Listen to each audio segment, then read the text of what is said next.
So you look at this type of information for a middle of the day parabolic move? I'm usually going to pull up the daily and the 1 hour, look at some levels of resistance or just multiple touch points. That's something I like.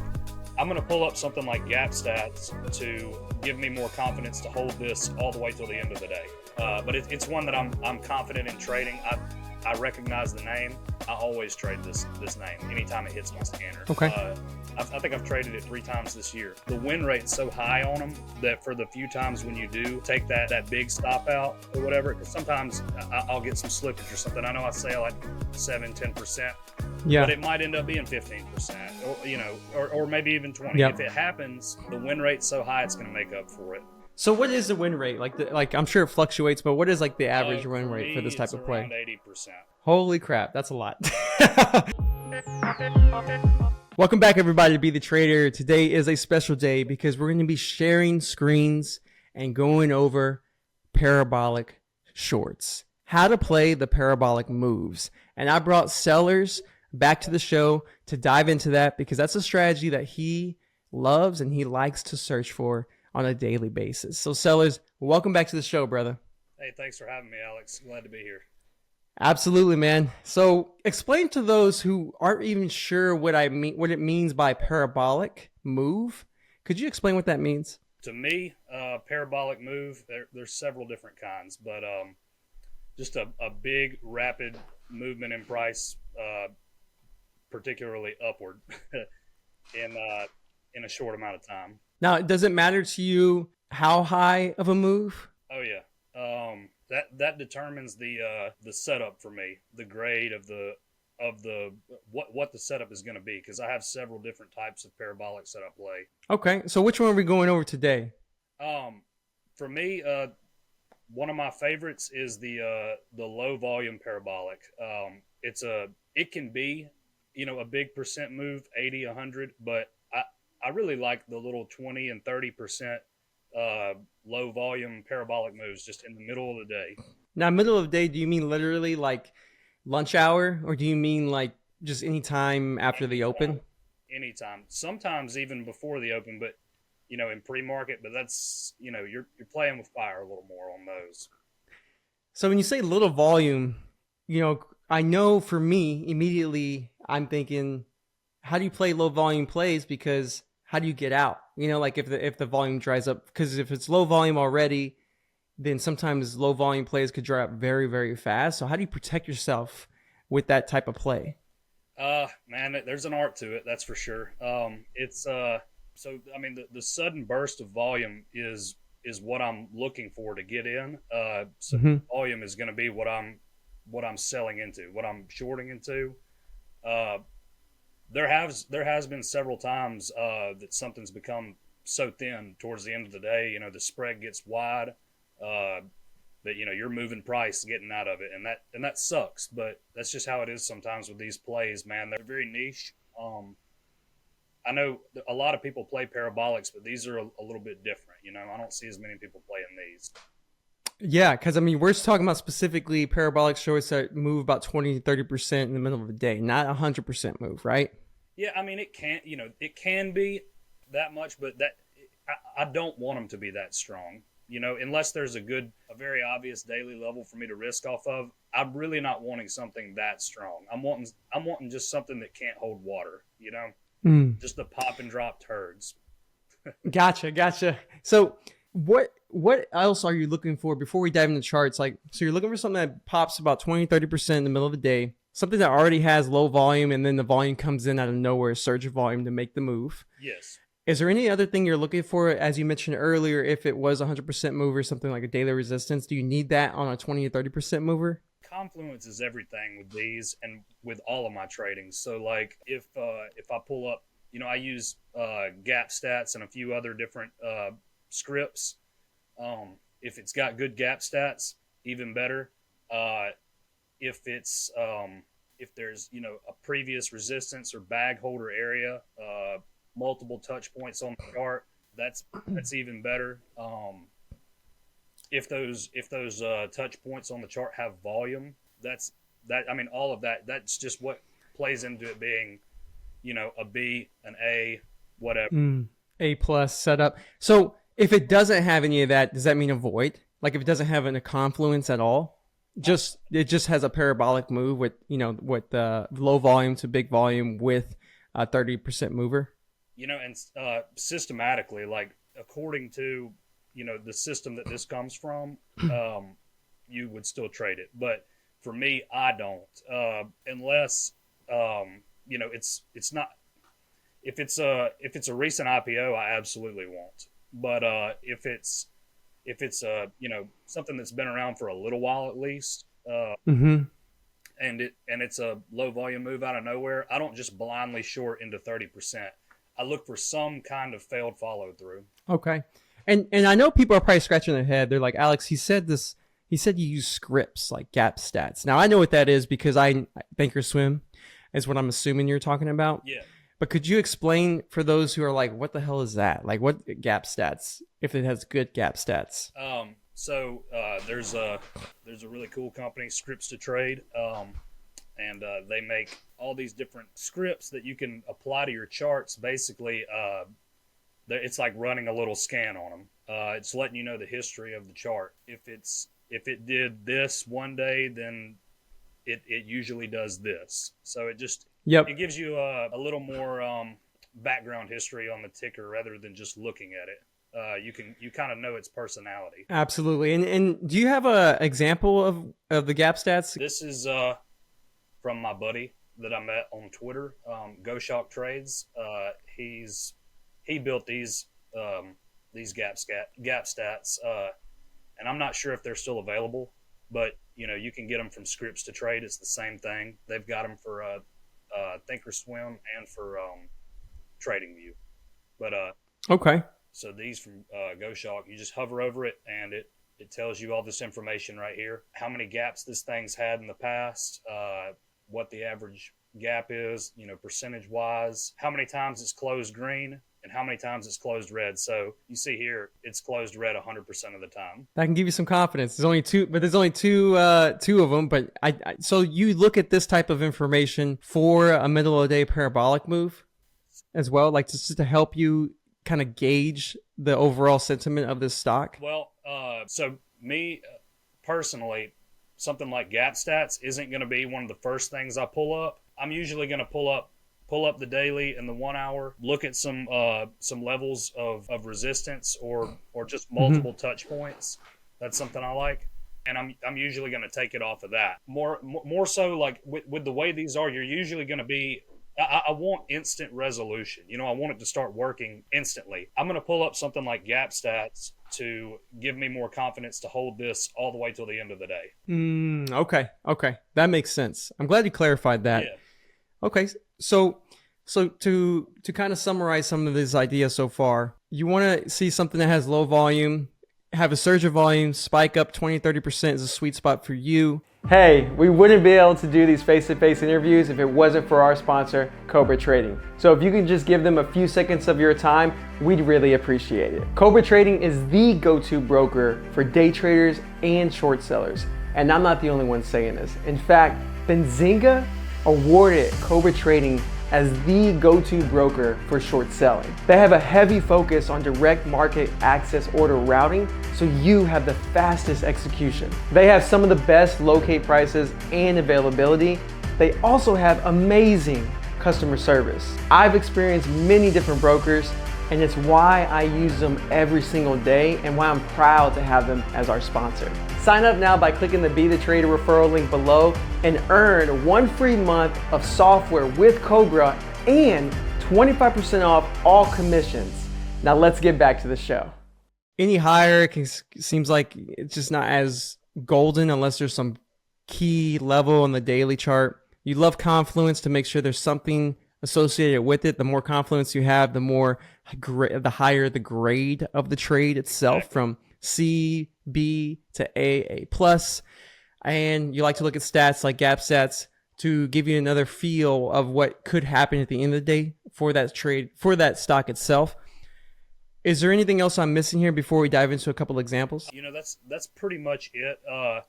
The thing about it being a smaller percent, move in the middle of the day is that that smaller percent move, it's gonna have less volume, more than likely. So it's you've got less eyes on it. You know, Mm. when something's making 100% move, it's on everybody's scanner. You know, everybody with a with you know Robinhood or Webull or whatever on their phones seeing it, and they might be jumping in. You know, I don't want something that is like could possibly pick up traction.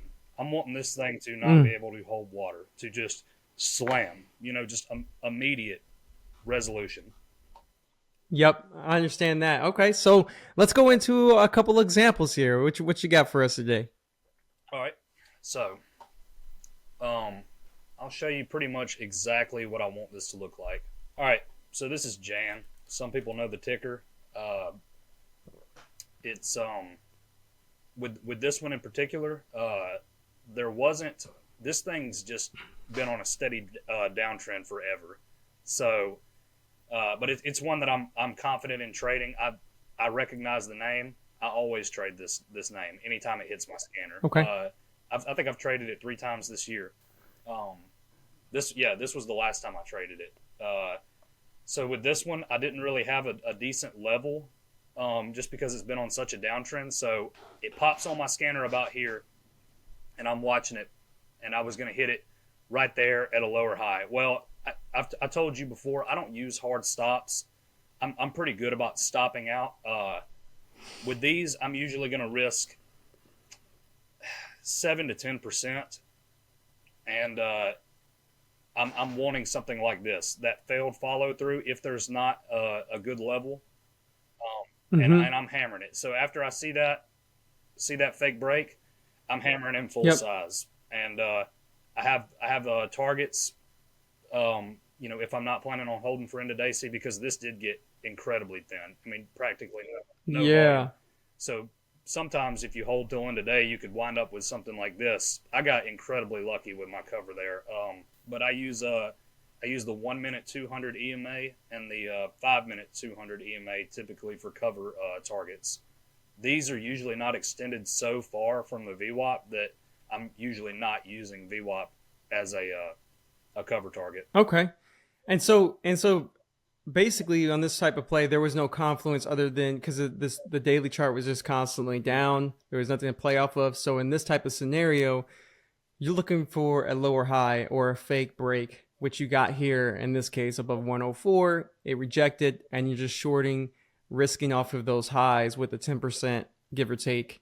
And your goal is to what? Like make is this type of play in terms of stats? Is it like a 1-to-1 type of play usually, a 2-to-1, 3-to-1? Is it, do you have any idea, or is that even matter to you with this type of It play? does. I'm usually trying to make it's a little more than 1 to 1. Mm-hmm. But because of the gaps being not being a smaller gap, I'm sizing in heavier, so I have to have a little tighter risk. Mm. Because there's less range, but it's such Right. instant resolution. That's kind of the point of it. It's not so much like you're not gonna I'm not gonna say you won't, but you're not gonna get like a 50% winner out of this, but you can easily get a 15 to 20% winner even sometimes. With a round Yep. trip play. But that if that makes sense. No, it does. And is it more of like a high odds type of play, like a very high odds It's type an of play? extremely high odds type of play. I have a really high win rate on these, and it's one of my most profitable plays. So How often does it come about? Would you say? it really, man, it just depends, because they come out of nowhere. It's not something Mm-hmm. you can plan for. Uh, it's a it's an extremely reactionary type of play. You have to train your eyes to see it. Um, when it hits your scan, uh, Mm-hmm. you've got to look real fast and then hammer it and be ready to stop if it doesn't work. But like I said, they're very high odds. You were saying that you like to use the 5 minute and the 1 minute 200 EMAs, correct, as targets Yes, potentially? I just find that it might not be a thing for any longer, but as of the past 2 years, people like to buy or cover around the 1 minute 200 and the 5 minute 200. In small caps in particular, I've just noticed that there, I think that this was the 1 minute 200 here. It might have been the 5 200. I don't have it on this chart. These are just the charts that I screenshot executions with. It's not the actual ones I trade with. I mean, that was like I set my limit order to cover all at that EMA, and it just hit. It bounced right off of it. And what I love about this is like you said, you like fast resolution. This is like a 15-minute play, in and out, and you're done. Is what it looks like, which is really nice to see. Yeah. Have you found that there's normally news associated with these type of plays that gives it the pop? Absolutely not. You don't want news, but it's okay. If you can decipher news quick, and there is news, if it's just bump news, then that's fine too. But you don't want you don't want it to be like a merger or like cancer related. I don't like that. I don't short those typically, even if it is a parabolic. Preferably no news pop. What you want. Gotcha. Okay, so you have another example here. You want to explain this one? So this is the one I was showing gap stats on earlier, KBNT. I didn't know as much about this ticker, but I have my reason that I got in here and why I wanted to get full size there. And, I had some, I think this was where it hit some of my targets. I took some off, and I usually like to hold some for end of day, especially on one like this where, it says it's going to fail according to the gap stats. Well, and this is where the discretionary part comes in. You have to, when something's doing like this, I think this was riding one of the EMAs, and it's making these little lower highs on low volume, and I decided to go ahead and get out all right there, and that was very lucky because right here into after hours, as you can see, it broke through that high and went even higher. But yeah, so that's, you can see the volume here. It's not a whole lot of volume. It's, and it was out of. Yeah, it's really not. I don't want something. It literally had no volume all day, all morning until boom. That's how I want it to be. And the reason why this was a good play for me, I'll show you right here. So this is a screenshot from Thinkorswim. That was the prior day that I was looking at. I've got it highlighted. I've got this price level here, this line drawn. What I want to see for it to be A plus is some volume on that day. So I'm thinking, okay, people are probably bagged here, even though it was the year, the prior year. This was towards the beginning of the year. So there's some volume there on that day. There's the price level, and then the parabolic move, and it hit it perfectly. I mean, it went right into it. So I'm going full size on something like that. Oh man, it's beautiful. I love that. And so for those who are watching this screen here, if you're listening on podcast, make sure you watch the YouTube video because we're sharing screens. The first arrow is the day he was using as reference. The second arrow is the day of the trade. Yes, am I right, correct. sellers?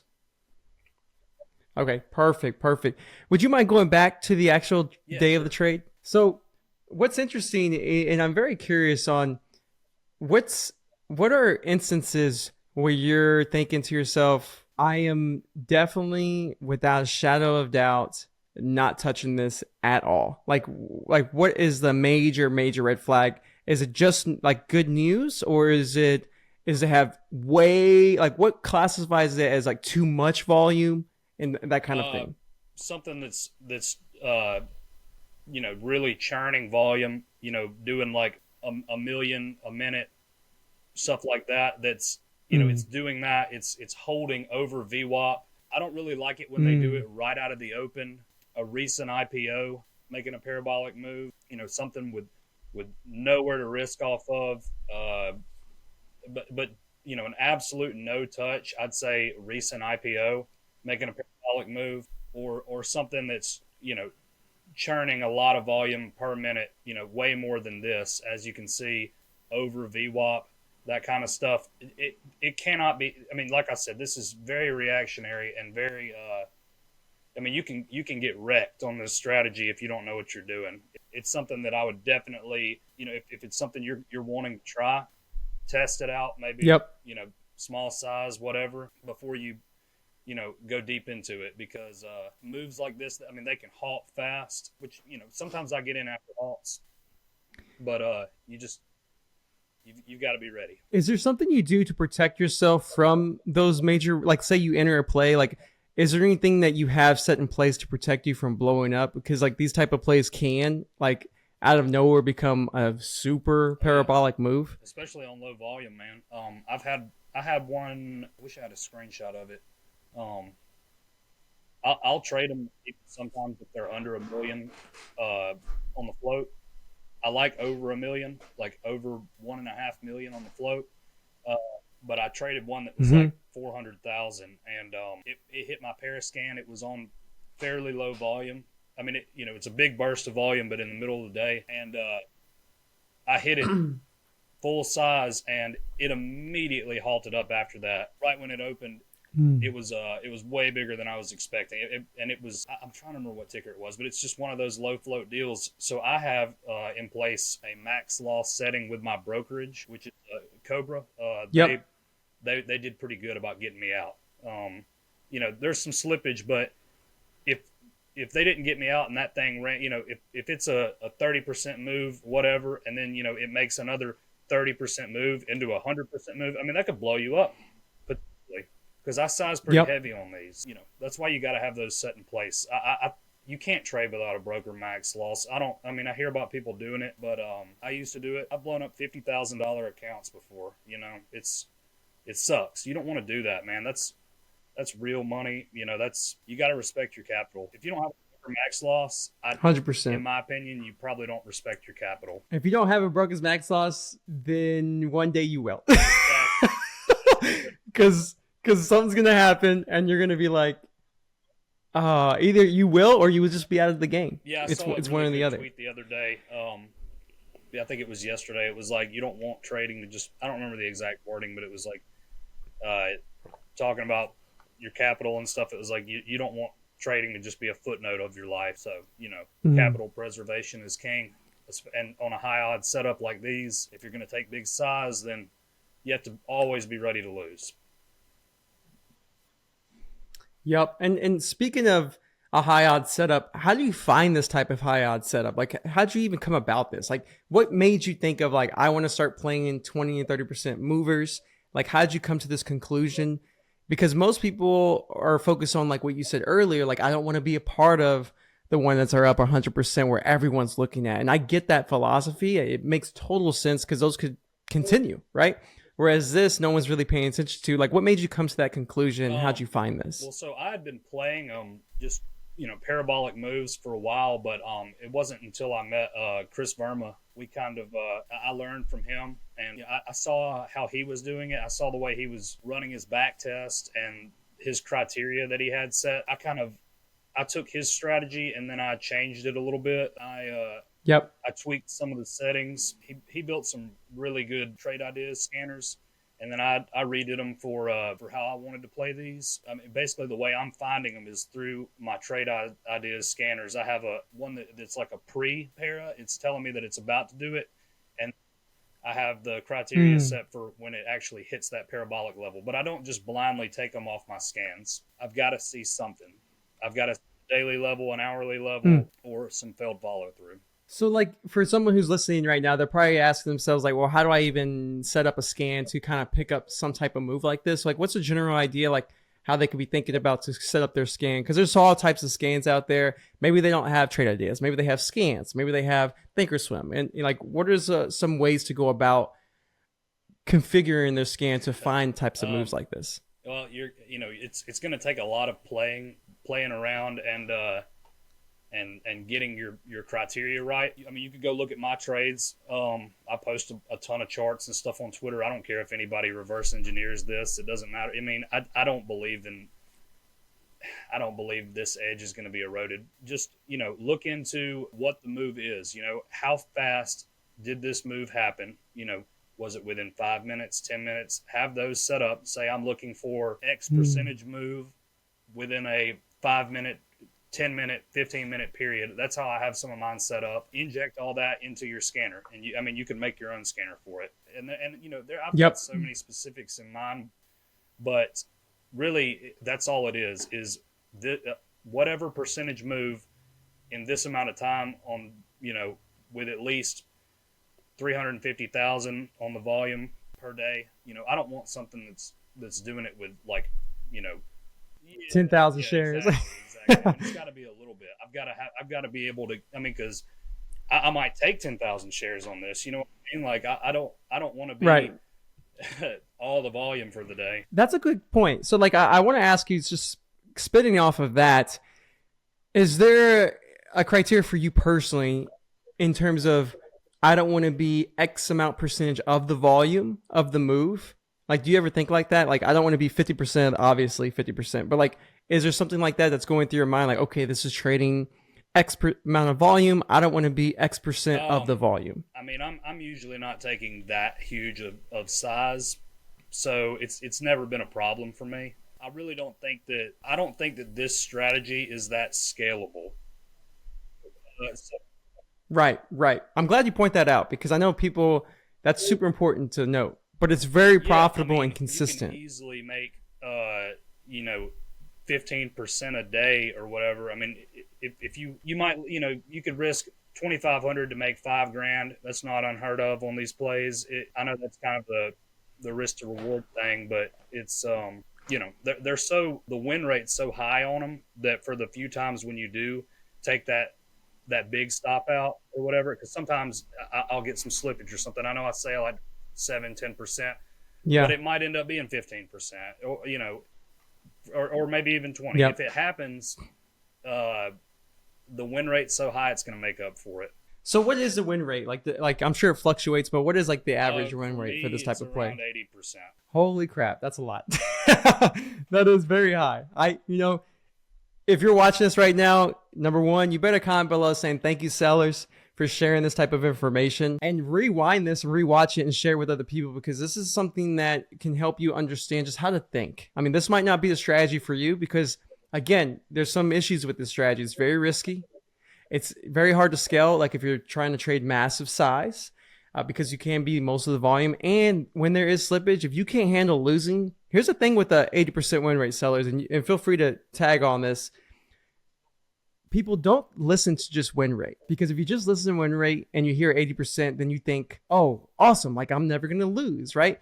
And the problem with high win rates is if you don't know how to lose, then it doesn't matter what the win rate is because if you can't accept losses, you can have a 10% loss rate and you could wipe out your entire account. Like it does not matter, especially with a play like this. It's parabolic that could become a major parabolic move that can get a lot of attention. Man, you got to be careful. You took the words out of my mouth on that. With something like this, I have to. I mean, this isn't the only setup I play. I have lower win rate setups. Right. And I think it's super important to lose. I think that losing is like I see some of these guys that have had like crazy high win rates like throughout their whole career, and then they'll have one trade take them all the way out of the game. I hate that. You know what I mean? And I wish I had some like good examples of stop outs on these. I've had more stop outs on like day one gappers this year. You share them though on your social media. So people, y'all should follow him on social media. We'll share a link. Look at his charts. He shares stop outs too. Like and you'll see it happens. I lose all the time. Like my overall win rate is close to 70. It's good because I win on these so much, but like yeah, it like pushes your win rate up like through where I track everything. But yeah, like I said, man, you have to know how to lose with these. You have to be totally if say just for example, say you've made 10 grand on these and you've won 10 of them in the past 3 months. You've got to be cool with the next 2 or 3. You might give back 25% of that. It's totally possible with this Yep. strategy, and it's not something. This is not one of those where oh man, I can do my little add thing. You can't do that. Oh yeah, don't do that, bro. Trade like that. I used to trade like that. You won't trade like that for long. It works till it doesn't. That's right. That's right. And I think I asked this, but forgive me. I just want to ask you one more time. Is this a setup that like, 1 month it could be like every day, the next month it could be like once the whole month? Like, or can you give me a feel for like how Yeah, the man, setup kind of and it's occurs? exactly what you said. There's been many months where I'm having like two or three of these a day. Or I mean, there's been Oh days wow. where I've traded like four or five parabolics. Uh, and then there's been days, where I've gone, or there's been months where I've gone weeks without seeing one. So I think that's Okay. why it's important to have a couple of plays in your playbook. And then you focus primarily on small caps, right? Like this is not Yeah. like Oh anything yeah. to No, do with man. big This is, caps. and I've thought about that, like trying to make some kind of some scans for like, because like I trade spy futures sometimes, because sometimes small caps dry up. It's Yeah. not like it was in 2020 or 2021 anymore, and I'm at my desk a lot, so I got to where I've been trading futures a little bit. I thought about maybe trying to make some kind of you know parabolic spy scan, but or ES, but I don't know how it worked. It would be extremely discretionary, because some of those hive day breaks, they just keep going like crazy. Yep, yep. Well, look, sellers, man. I really appreciate you spending the day with me, talking about this, sharing it with all of the audience. If anyone has any questions, they want to learn more about you or follow you, how do they find So out more about you, brother? I just got a new Twitter account. It's at short_sellers, and you can hit me up on there. You can find me on Facebook or Instagram. I don't think anybody else in the world has my name. My name is actually Sellers Elkins, so just look me up. I don't think anybody else has named that. I should be pretty easy to find. Absolutely, man. And everyone else who's watching, we'll have links below of the video. You can just click on that. It'll take you directly to sellers. And again, sellers, thanks you, Hey, brother, Alex, I so appreciate much you for having being me. here, I man. enjoyed